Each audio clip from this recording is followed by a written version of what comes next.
اللہ کے سوا کسی اور کی اطاعت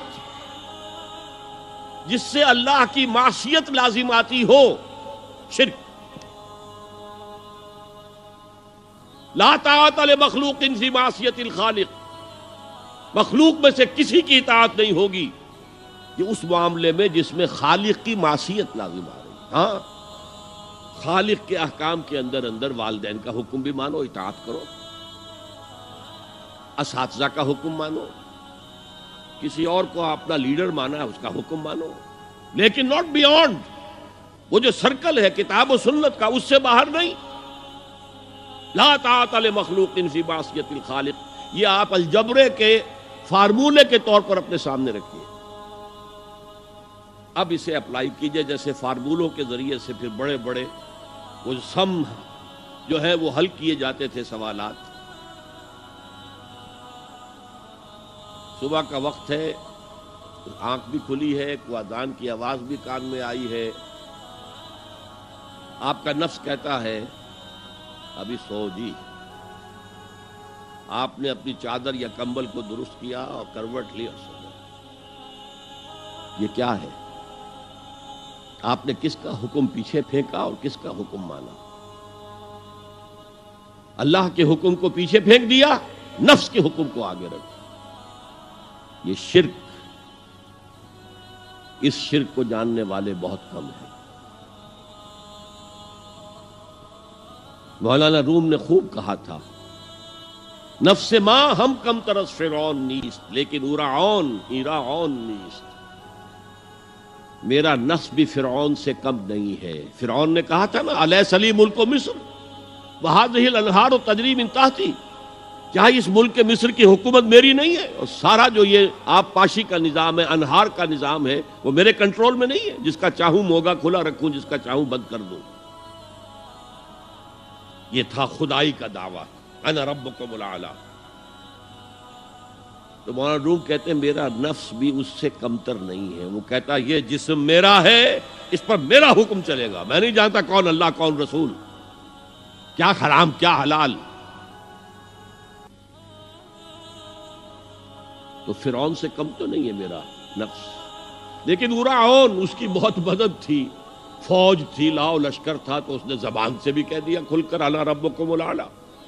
میں مسکین ہوں، غریب ہوں، میرے پاس کوئی طاقت نہیں ہے، میں زبان سے تو کچھ نہیں کہہ سکتا، اندر سے میرا نفس یہی کہتا۔ یہ نفس کی حکومت قرآن کہتا ہے، میں حیران ہوتا ہوں، دو جگہ یہ مضمون آیا ہے، ارأیت من اتخذ الہہ ہواہ افانت تکون علیہ وکیلا۔ اے نبی تم نے دیکھا اس شخص کو، اس کے حال پر غور کیا جس نے اپنی خواہش نفس کو اپنا الہ بنا لیا ہے۔ اللہ اکبر، الہ، لا الہ الا اللہ، کلمہ توحید کا مرکزی لفظ یہاں آ رہا ہے، من اتخذ الہہ ہواہ، جس نے اپنی خواہش نفس کو اپنا معبود بنا لیا، الہ بنا لیا۔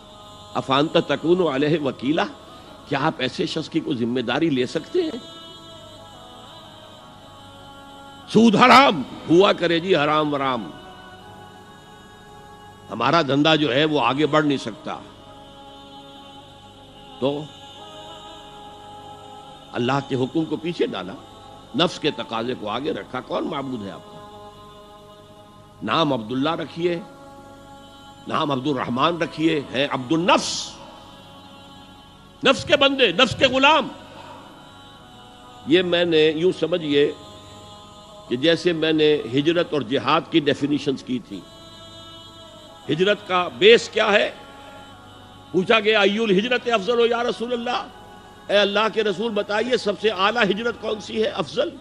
فرمایا ان تہجر ما کرہ ربک، ہر اس چیز کو چھوڑ دو جو تمہارے رب کو پسند نہیں۔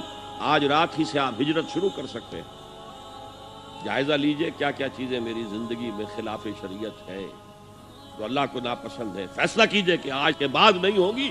ہجرت شروع ہو گئی، افضل الہجرہ، سب سے افضل ہجرت شروع ہو گئی۔